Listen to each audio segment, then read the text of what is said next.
Olá, graça e paz. Seja bem-vindo a mais um vídeo da série Jornada da Leitura Bíblica. E hoje nós falaremos a respeito do livro de Juízes.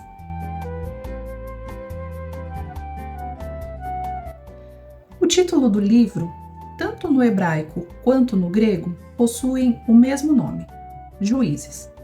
E o livro tem esse nome porque ele apresenta os líderes militares que Deus escolheu e levantou para livrar o seu povo da opressão dos inimigos.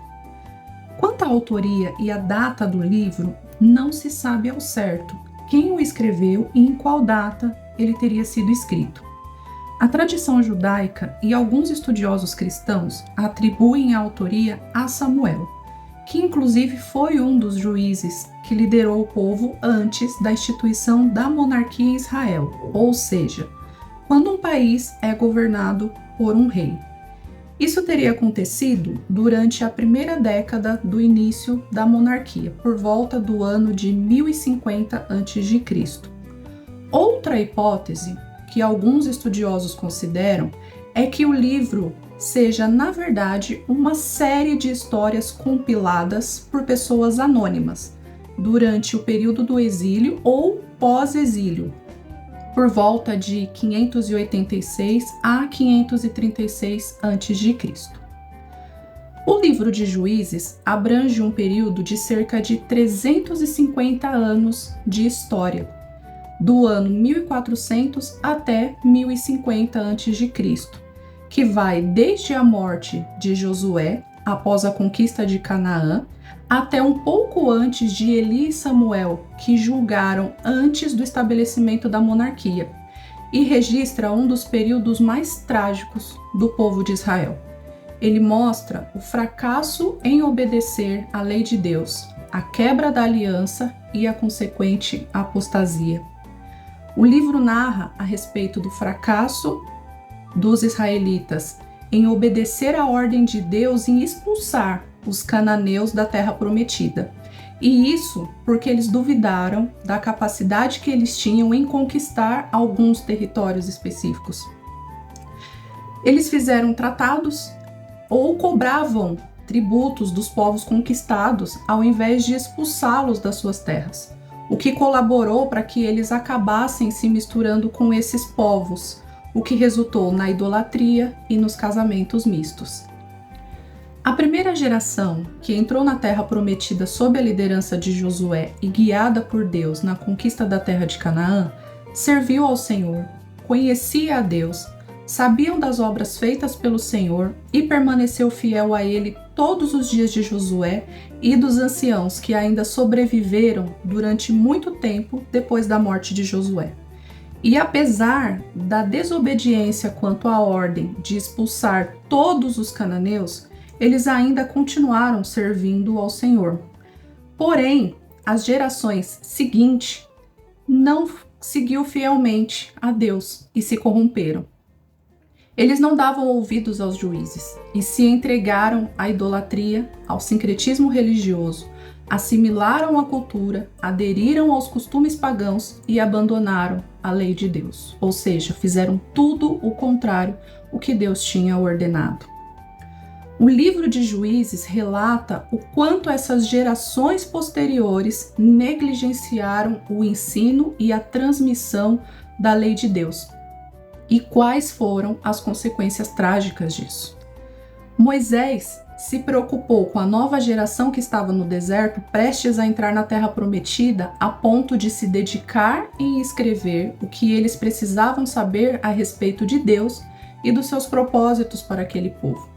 Quando eles estavam prestes a atravessar o Jordão, antes de morrer, Moisés repetiu toda a lei ao povo e orientou que isso fosse feito pelos sacerdotes e pelos pais também, justamente para que as próximas gerações soubessem a origem e a base da sua fé, ainda que não tivessem visto ou presenciado os milagres que Deus fez, tanto no deserto quanto no Egito, como nós vimos, já no Pentateuco. Quando Josué assume, Deus é enfático em dizer para que ele não se apartasse da sua lei e que a ensinasse ao povo. Vemos que quando uma geração não prioriza o ensino de Deus, a próxima se corrompe. A nova geração não conhecia a Deus e nem as obras que ele fez. O mandamento não foi passado de geração em geração. Eles deixaram o Senhor e serviram a Baal e Astarote. Pecaram contra Deus e se tornaram maus. Lá em Juízes 2:19, nos diz que eles eram piores do que os seus pais. Eles eram rebeldes e teimosos. Eles não obedeciam os juízes ou obedeciam apenas enquanto ele estava vivo. Adoravam outros deuses, se desviaram dos mandamentos do Senhor. Os valores morais e a fé dos israelitas estavam seriamente comprometidos. E está aí, irmãos, a importância de conhecer a lei de Deus. Pois, por mais que essa geração não tivesse presenciado ou visto os milagres que os seus pais viram, eles ainda tinham a lei. E a ordem era que eles meditassem nela de dia e de noite. Não havia desculpa. Os pais também tinham a obrigação de ensinar aos seus filhos quem era o único e o verdadeiro Deus. Eles tinham que ensinar a lei, recitar o Shema, como nós já vimos anteriormente, e guardar, cumprir, ter o cuidado de praticar tudo aquilo que eles tinham aprendido com os mandamentos do Senhor. As consequências da desobediência vieram, e o livro de Juízes nos mostra um círculo vicioso, onde o povo de Deus peca contra Deus, se rebela, desobedece e o abandona. Como consequência, então, Deus permite a opressão dos povos inimigos contra o povo de Deus. O povo, então, se arrepende, clama ao Senhor pedindo libertação, e aí Deus levanta um libertador militar ou um juiz para resgatar o seu povo, e após um período de paz, o povo se afasta de Deus novamente e volta a sofrer as consequências dos seus pecados. No livro de Juízes, nós veremos, do capítulo 1 ao capítulo 2, a conquista incompleta da Terra Prometida. Do capítulo 2 ao 16, nós vamos ver o declínio, o castigo de Israel e esse ciclo dos juízes levantados por Deus para livrá-los dos seus inimigos. Do capítulo 17 ao 21, nós vamos ver a apostasia, a depravação moral, a violência e o colapso da justiça em Israel.